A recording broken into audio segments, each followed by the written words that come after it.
दोस्तों, एक कहावत है कि देर आए दुरुस्त आए। अब ये कहावत जयंत चौधरी पर फिट बैठती हुई नजर आ रही है। वो चले तो गए थे कि उनके दादा और किसानों के मसीहा यानी चौधरी चरण सिंह साहब को बीजेपी ने और खासकर मोदी और शाह ने भारत रत्न दे दिया।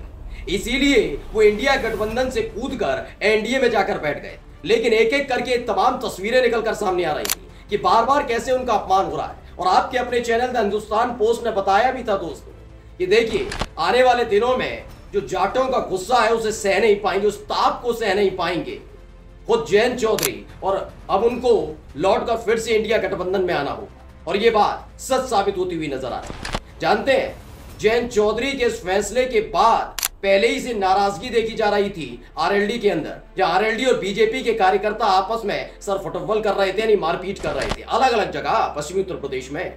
लेकिन अब इस्तीफों का दौर शुरू हो गया है और ये इस्तीफे किसी और वजह से नहीं हुए बल्कि मुसलमानों के मुद्दे पर हुए हैं कि आखिरकार जाट और मुस्लिम वोट बैंक जो खास तौर पर आरएलडी की पहचान है, आरएलडी की नींव है, आरएलडी का आधार है, मुसलमान दिल खोलकर जयंत चौधरी को, आरएलडी को वोट कास्ट करते हैं। ऐसे में बीजेपी के साथ गए तो मुसलमानों ने साथ छोड़ दिया और इस घबराहट की वजह से आरएलडी के अंदर लगातार भगदड़ मची हुई है। दनादन इस्तीफे गिर रहे हैं। खबर ये तक निकलकर सामने आई है कि अपनी पार्टी को खत्म होता दे, बिखरता दे जयंत चौधरी यू टर्न लेने वाले हैं।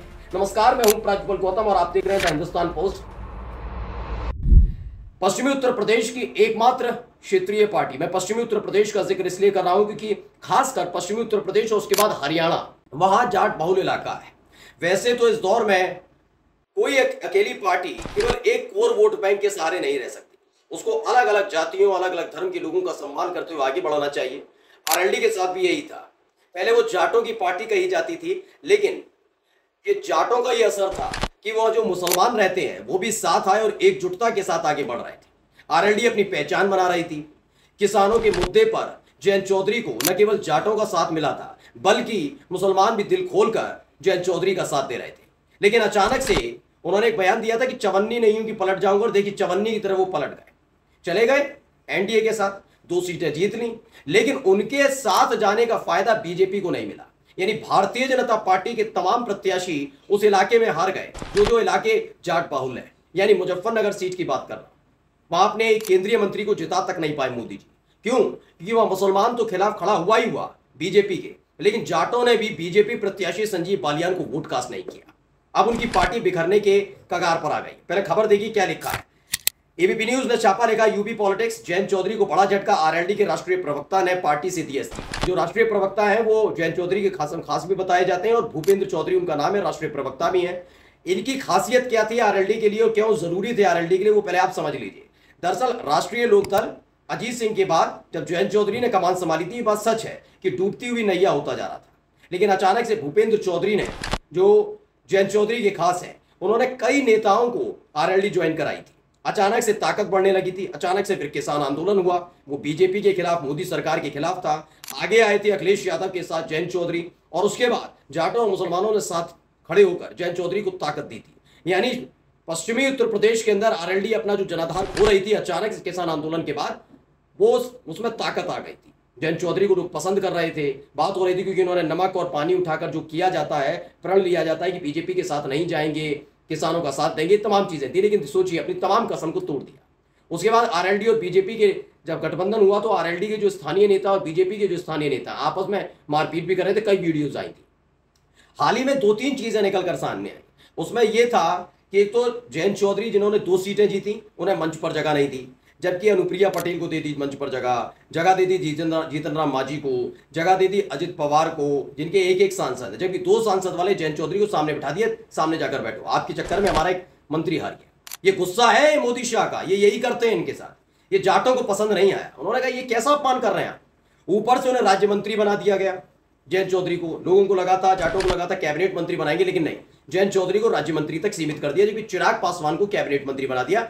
लगभग दोनों की उम्र बराबर है, फिर भी देखिए अब ये हालात पैदा हुए। तो इसके बाद अब जाटों का गुस्सा आसमान पर था। अब ऐसे भूपेंद्र चौधरी भी जाट हैं, उन्होंने इस्तीफा दे दिया। क्या कहा है पहले वो पढ़कर मैं आपको बता देता हूं। देखिए भूपेंद्र चौधरी हैं, उन्होंने क्या लिखा, इन सालों में राष्ट्रीय लोकदल के नेताओं कार्यकर्ताओं द्वारा दिए गए स्नेह, सहयोग और सम्मान का मैं आभारी रहूंगा।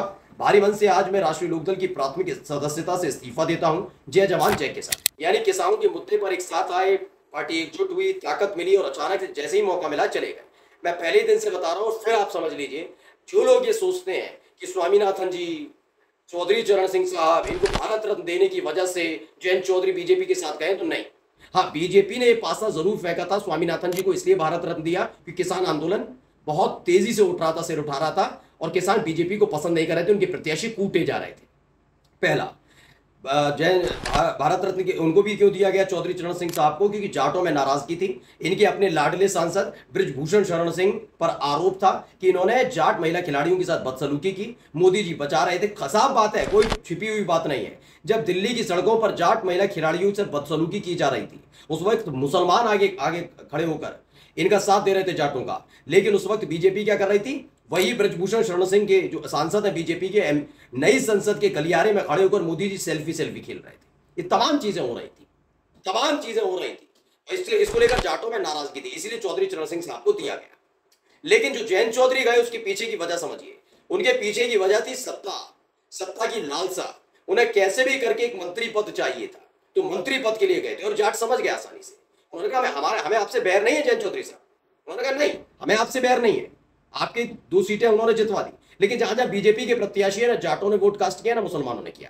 खबर पढ़ लीजिए, खबर दिखा रहा हूं, एबीपी न्यूज ने एक और खबर छापी, क्या लिखा है? यूपी पॉलिटिक्स, भूपेंद्र चौधरी ने आरएलडी छोड़ने के बाद कहा हमने मुसलमानों के साथ धोखा किया। खबर क्या है, पहले पढ़कर मैं बता देता हूं। इसमें लिखा है राष्ट्रीय लोकदल को एक और बड़ा झटका लगा। केंद्रीय राज्य मंत्री जयंत चौधरी खासम खास रहे। राष्ट्रीय प्रवक्ता भूपेंद्र चौधरी ने पार्टी को अलविदा कह दिया। उन्होंने इस्तीफा ऐसे वक्त में आया जब जयंत को एनडीए सरकार में मंत्री बनाया गया। भूपेंद्र चौधरी का आरएलडी छोड़कर जाना जयंत चौधरी के लिए बड़ा झटका माना जा रहा है। क्यों? क्योंकि कई बड़े नेताओं को आरएलडी ज्वाइन कराने में भूपेंद्र चौधरी ने महत्वपूर्ण भूमिका निभाई थी, लेकिन अब एक झटके में जयंत का साथ छोड़ दिया। यानी अगर भूपेंद्र चौधरी गए तो कई और नेताओं का इस्तीफा आरएलडी से तय माना जा रहा है। नहीं, पार्टी खत्म होने की कगार पर फिर आ जाएगी।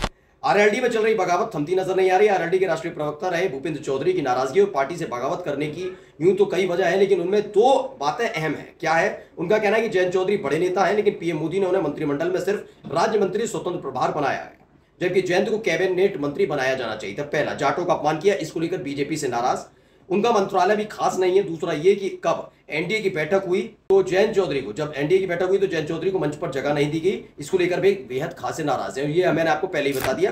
अब क्या है, मेन बात देखिए, हमने मुसलमानों के साथ धोखा किया। यानी आरएलडी ने मुसलमानों के साथ धोखा किया है, ये कोई और नहीं, आरएलडी के राष्ट्रीय प्रवक्ता रहे, क्योंकि अब तक तो थे, अब नहीं है, भूपेंद्र चौधरी ने क्या कहा? आरएलडी से इस्तीफा देने वाले भूपेंद्र चौधरी का यह भी कहना है कि हमने मुसलमानों के साथ धोखा किया है। मुसलमानों की बदौलत ही आरएलडी में जान पड़ी थी। हमारे 9 विधायक बने और मुसलमानों ने हमें भरपूर सपोर्ट किया, लेकिन बावजूद इसके बीजेपी से गठबंधन कर लिया गया। ये मुसलमानों से धोखा नहीं तो क्या है? लोकसभा चुनाव में मुसलमानों ने आरएलडी को वोट नहीं किया, क्योंकि आरएलडी के खिलाफ वोट किया गया। ये मुसलमानों की नाराजगी की वजह है कि बीजेपी आरएलडी गठबंधन होने के बावजूद मुजफ्फरनगर लोकसभा सीट पर संजीव बालियान जैसे बड़े नेता चुनाव हार गए। मैंने आपसे कहा ना। अब माना जा रहा है कि भूपेंद्र चौधरी गए तो कई और नेता जाएंगे, लेकिन जयंत चौधरी जो मंत्री बने हुए हैं, अब वो मंत्री पद से ज्यादा अपनी पार्टी पर ध्यान देने की कोशिश करेंगे और हो सकता है अगले 48 घंटे में पहला विकेट मोदी सरकार की कैबिनेट से गिरे। नाम होगा जयंत चौधरी। नमस्कार।